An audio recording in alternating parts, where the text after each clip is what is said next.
ప్రియమైన దేవుని పిల్లలారా, ప్రభువైన యేసుక్రీస్తు వారి పేరట అందరికీ వందనాలు తెలియజేస్తూ ఉన్నాను.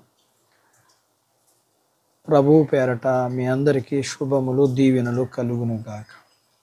ఈ ఉదయకాలం పరిశుద్ధ గ్రంథము నుండి దేవుని వాక్యాన్ని చదువుకుందాము.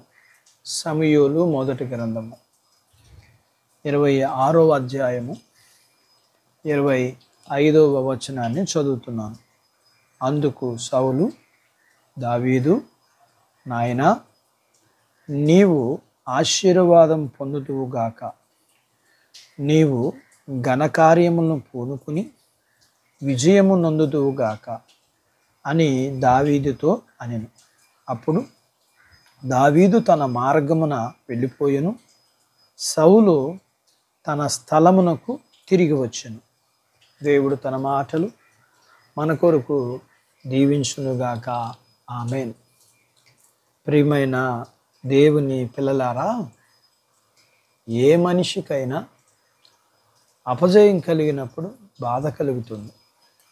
అది అందరి ఎదుట తలదించుకునేటట్లు చేస్తుంది కదా. విజయం కావాలంటే తప్పనిసరిగా మనము పాపమును విడవవలసిందే. ఎందుకంటే పాపమే కదా ఆదాము అవ్వని అవమానానికి, దుఃఖానికి, నష్టానికి, అపజయాన్ని తెచ్చిపెట్టింది. అలాగే విజయం కావాలంటే బలంగా కూడా ఉండాలి.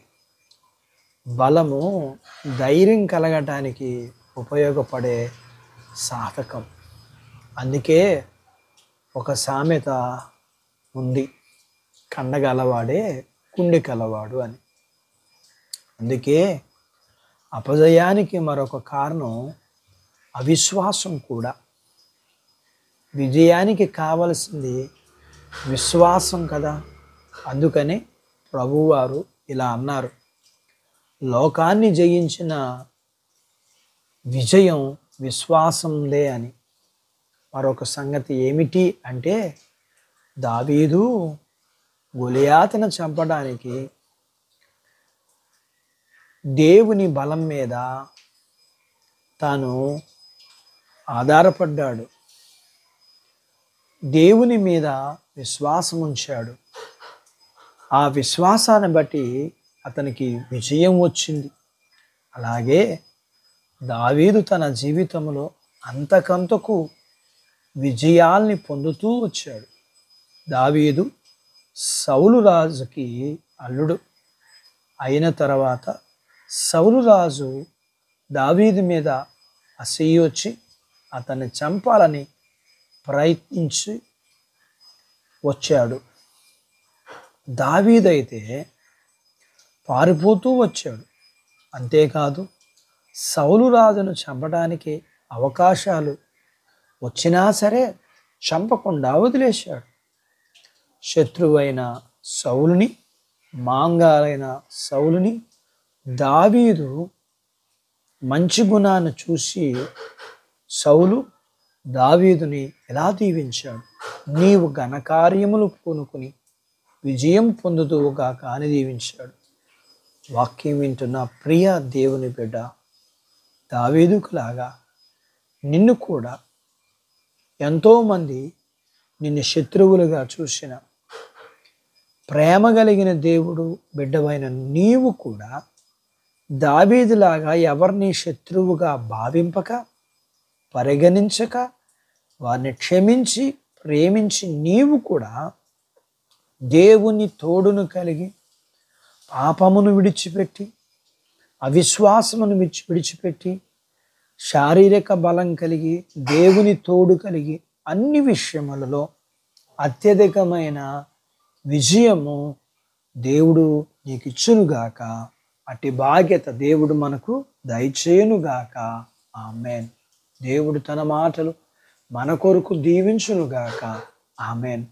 ప్రార్థించుకుందాం. మమ్మల్ని మిక్కిలిగా ప్రేమించిన మా ప్రియా పరలోకపు తండ్రి, మీ పరిశుద్ధ నామమును బట్టి మీకు వందనాలు, స్తోత్రాలు చెల్లిస్తా ఉన్నాం. వాక్యాన్ని మీ పాదాల దగ్గర ఈ ఉదయకాలం నేర్చుకోవడానికి మీరు మాకు ఇచ్చిన ఈ బాధ్యతను బట్టి వందనాలు. వాక్యం విన్న మీ పిల్లల కొరకు ప్రార్థన చేస్తూ వారి జీవితాల్లో వారు విజయాన్ని మీరు అనుగ్రహించమని, విజయం పొందుటకు మీ పిల్లలు ఏమి చెయ్యాలో మా ప్రభా మీ దగ్గర మేము నేర్చుకోవడానికి సహాయం చేశారు.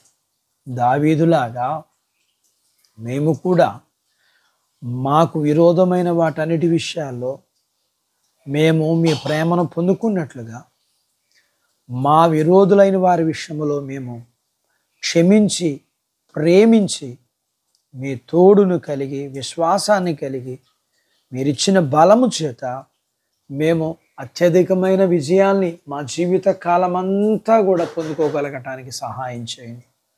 దావీదుకి మీరిచ్చిన విజయాలు మా జీవితాల్లో కూడా ఇవ్వగలిగిన దేవుడిగా మిమ్మల్ని స్తుతిస్తూ మీ పిల్లలని వారికి కలిగినంతటిని దీవించమని, చిన్న బిడ్డలను, యవనస్తులను, వృద్ధులను, స్త్రీ పురుషులను మీరు దీవించమని, వారి చదువులు, ఆరోగ్యాలు, ఉద్యోగాలు, పొలాలు, పశువులను దీవించమని, వివాహాలు కావలసిన వారికి వివాహాలు, గర్భం లేని వారికి గర్భం, గర్భం కలిగిన వారికి సుఖ ప్రసూతి, ప్రసూతి అయిన తల్లి బిడ్డలకు ఆరోగ్యాలు ఇమ్మని, మీ పిల్లలకు ఉన్న అవసరతలన్నీ మీ కృపలో తీర్చుమని యేసు ప్రభువారి పేరట స్తుతించి ప్రార్థించి అడిగినవన్నీ పొందుకుని ఉన్నాము తండ్రి.